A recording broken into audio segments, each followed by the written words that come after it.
ಮಂಗಳೂರಿಗೆ ರಾಹುಲ್ ಗಾಂಧಿಯವರು ಬಂದಿದ್ದರು. ಅಲ್ಲಿ ಫಿಷರ್ಮನ್ಸ್ದು ಒಂದು ಮೀಟಿಂಗ್ ಆಯಿತು. ಆ ಸಂದರ್ಭದಲ್ಲಿ ಹೆಣ್ಮಕ್ಳು ನಮಗೆ ಉಚಿತ ಬಸ್ ಪ್ರಯಾಣಕ್ಕೆ ಅವಕಾಶ ಮಾಡಿಕೊಡ್ಬೇಕು ಅಂತ ಅಲ್ಲಿ ಕೇಳ್ಕೊಂಡ್ರು. ಅದಾದಮೇಲೆ ಆವತ್ತೇ ಅಲ್ಲೇ ನಮ್ಮ ಆಗ ವಿಪಕ್ಷದ ನಾಯಕರಾಗಿದ್ದಂಥ ಸಿದ್ದರಾಮಯ್ಯವರು, ನಮ್ಮ ಪಕ್ಷದ ಅಧ್ಯಕ್ಷರಾದ ನಮ್ಮ ಶಿವಕುಮಾರ್ ಅವರು, ಸುರ್ಜೇವಾಲ ಅವರು ಎಲ್ಲ ಇದ್ದರು. ಆಮೇಲೆ ನಮ್ಮ ಮ್ಯಾನಿಫೆಸ್ಟೋದಲ್ಲೂ ಕೂಡ ಅದನ್ನು ಸೇರಿಸಿದ್ರು. ಮತ್ತು ಎಲೆಕ್ಷನ್ ಆಯಿತು, ಸಿದ್ದರಾಮಯ್ಯನವರೇ ಮುಖ್ಯಮಂತ್ರಿ ಆದರು, ನಮ್ಮ ಪಕ್ಷದ ಅಧ್ಯಕ್ಷರೇ ಉಪಮುಖ್ಯಮಂತ್ರಿ ಆದರು. 20ಕ್ಕೆ ನಮ್ಮ ಸರ್ಕಾರ ರಚನೆ ಆಯಿತು.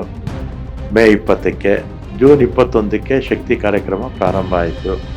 ಆಗ ಪ್ರಾರಂಭ ಆಗಿ ಈಗ 2 ವರ್ಷ 1 ತಿಂಗಳಲ್ಲಿ ಒಟ್ಟು 494 ಕೋಟಿಗಿಂತಲೂ ಹೆಚ್ಚು ಮಹಿಳೆಯರು ಓಡಾಡಿದ್ದಾರೆ. 14ನೇ ತಾರೀಕು ಅಥವಾ 15ನೇ ತಾರೀಕು 500 ಕೋಟಿಗೆ ರೀಚ್ ಆಗುತ್ತೆ. 500 ಕೋಟಿ ಮಹಿಳೆಯರು ಉಚಿತ ಪ್ರಯಾಣ 500 ಕೋಟಿಗೆ 14 ಅಥವಾ 15ಕ್ಕೆ ರೀಚ್ ಆಗುತ್ತೆ. ಅದಕ್ಕೆ ಅವತ್ತೊಂದು ಸಣ್ಣ ಕಾರ್ಯಕ್ರಮ,